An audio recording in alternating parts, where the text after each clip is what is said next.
अपनी तुलना दूसरों से कभी न करें, आपके जैसा कोई नहीं।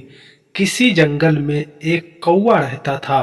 वह जीवन से बहुत संतुष्ट और खुश था, लेकिन एक दिन उसने पानी में तैरते हुए एक सफेद हंस को देखा।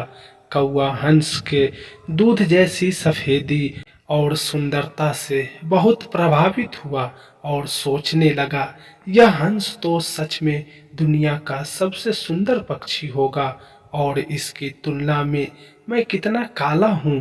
कौवे ने जब यह बात हंस से कही तो हंस बोला, मैं भी अपने आप को दुनिया का सबसे सुंदर और भाग्यशाली पक्षी समझता था, लेकिन जब मैंने तोता को देखा तो मुझे भी उससे जलन हुई। वह तो दो सुंदर रंगों से बना है, इसीलिए मुझे तो तोता ही दुनिया का सबसे सुंदर पक्षी लगता है। कौवा यह सुनकर तोता के पास गया और उससे भी वही बात कही। तोता बोला, मैं भी अपने जीवन और सुंदरता से बहुत प्रसन्न और संतुष्ट था, पर जब मैंने मोर को देखा तो मेरी सारी सुख शांति ही लुट गई। मोर अनेकों सुंदर रंगों से संपन्न है।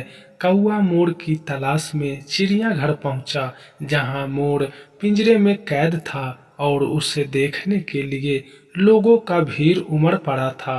शाम को जब लोगों की भीड़ जरा कम हुई तो कौवा मोर के पास गया और बोला, मोर भाई, तुम बहुत सुंदर हो, तुम्हारे रंग बहुत सुंदर है। प्रतिदिन हजारों लोग तुमसे मिलने आते हैं और एक मैं हूँ, लोग मुझे देखकर भगा देते हैं। सचमुच तुम दुनिया के सबसे सुंदर और भाग्यशाली पक्षी हो। तुम कितने खुश होंगे।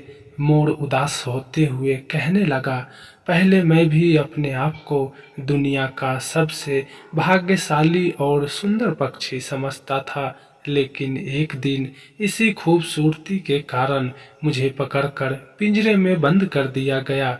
जब मैं इस चिड़ियाघर को देखता हूँ तो यहाँ एक ही पक्षी ऐसा है जिसे कैद नहीं किया गया, और वह पक्षी है कौवा। और तब से मैं भी यही सोचता हूँ कि काश मैं भी कौवा होता तो स्वतंत्र होकर आकाश में उड़ता फिरता। दुनिया का सबसे भाग्यशाली पक्षी तो कौवा ही है, क्योंकि वह सुंदर नहीं है। दोस्तों, ऐसा ही हम लोग भी करते हैं। हम अपनी खुशियों और गुणों की तुलना ऐसे लोगों से करते हैं जिनका रहन सहन का माहौल हमसे बिल्कुल अलग होता है। हमारी जिंदगी में बहुत सारी ऐसी चीजें होती हैं जो केवल हमारे पास है, लेकिन हम उसकी अहमियत समझकर खुश नहीं होते। लेकिन दूसरों की छोटी छोटी खुशी भी हमें बड़ी लगती है, जबकि हम अपनी बड़ी खुशियों को नज़रअंदाज कर देते हैं। आशा करता हूँ कि कहानी आपको पसंद आई होगी। इस कहानी पर आपकी क्या राय है हमें कमेंट जरूर करें, और चैनल पे नए हैं तो चैनल को सब्सक्राइब जरूर करें। बहुत बहुत धन्यवाद।